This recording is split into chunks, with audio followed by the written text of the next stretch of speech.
Hai, apa kabar? Semoga sehat selalu ya, baik daya tahan tubuhnya, juga dompetnya.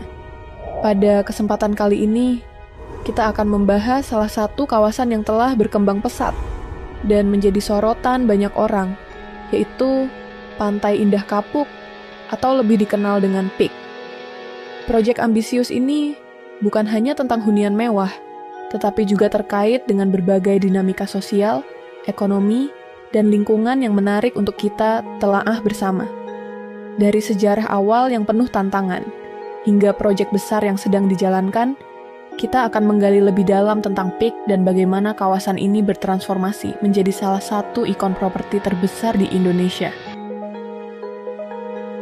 Di ujung utara Jakarta, di mana laut menyentuh daratan dengan lembut dan angin membawa aroma perubahan, berdirilah sebuah kawasan yang dulunya hanya bayangan dalam peta.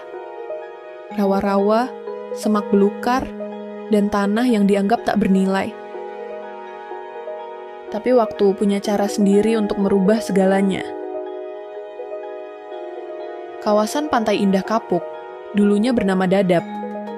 Pada masa kolonial, wilayah Dadap dimiliki oleh banyak tuan tanah yang berasal dari Cina Benteng. Hingga pada akhirnya, pengembangannya dimulai setelah keberhasilan proyek reklamasi Ancol, yang menginspirasi Ciputra untuk mengembangkan kawasan serupa di sebelah barat, yaitu Pantai Indah Kapuk.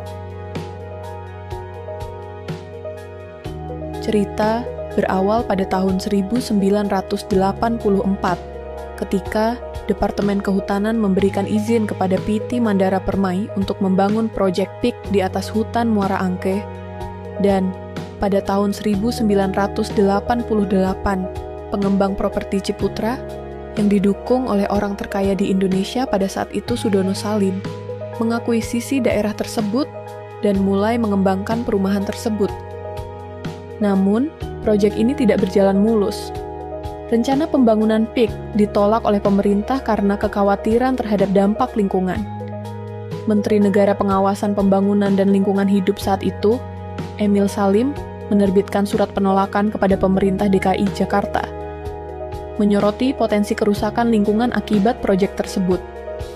Surat Emil Salim adalah satu di antara banyak perdebatan tahun 1990 sampai 1992 yang mewarnai pembangunan PIK. Negeri ini dikuasai oleh fasis militer yang sewenang-wenang menginjak-injak hak rakyat. Tahun 1998, badai krisis moneter menghantam Indonesia. Nilai rupiah terpuruk, dunia usaha goyah, dan proyek-proyek besar ikut terhenti. Pantai Indah Kapuk, yang kala itu mulai dikenal sebagai kawasan hunian elit pun tak luput dari dampaknya. Metropolitan Development, salah satu pemegang saham, terpaksa melepas kepemilikannya. Ciputra pun tak lagi duduk sebagai komisaris. Selama hampir 5 tahun, PIK nyaris terhenti.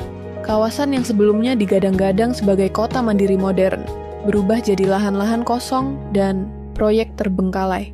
Namun, tahun 2003 menjadi titik balik. Salim Group menggandeng Agung Sedayu Group untuk menghidupkan kembali PIK. Dari sinilah, pembangunan berlanjut, perlahan membangkitkan citra kawasan yang sempat pudar. Masa kelam 1998 sampai 2003 hanyalah jeda, sebelum Pantai Indah Kapuk bangkit lebih besar.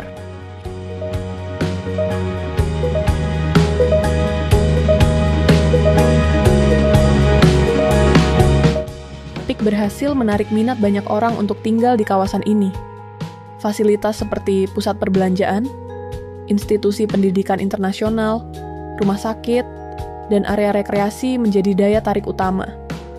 Melihat kesuksesan PIK, pengembang melanjutkan ekspansi dengan meluncurkan proyek PIK 2. Namun, proyek ini tidak lepas dari kontroversi dan tantangan, terutama terkait isu lingkungan dan dampaknya terhadap masyarakat sekitar. Tepatnya, pada akhir 2024, publik digemparkan oleh munculnya pagar bambu misterius sepanjang 30 km di perairan utara Tangerang.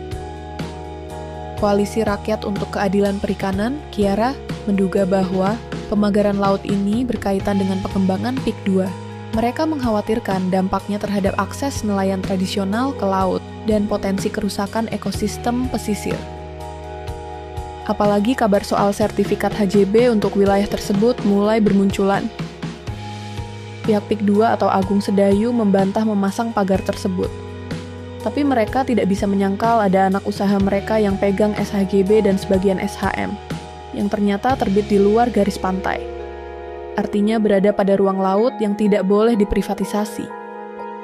Kuasa hukum juga berargumen lahan itu asalnya tambak atau daratan milik warga yang terabrasi, sehingga terbitlah sertifikat klaim yang masih diperdebatkan dan pemeriksaan hingga saat ini per 22 Agustus 2025. Meskipun demikian, kini sebagian rencana telah nyata. Pantai buatan hingga fasilitas penunjang seperti pasar, transportasi, food court, klinik, dan tempat ibadah pun sudah tersedia di PIK 2. Seakan memberi nyawa baru di kawasan pesisir ini. Sebagian orang menyebut, untuk sebuah kemajuan, selalu ada harga yang harus dibayar, dan seringkali ada pihak yang harus dikorbankan. Pertanyaannya, siapa yang sesungguhnya menanggung beban dari pembangunan ini? Apakah masyarakat sekitar, lingkungan pesisir, ataukah keadilan publik yang dikorbankan?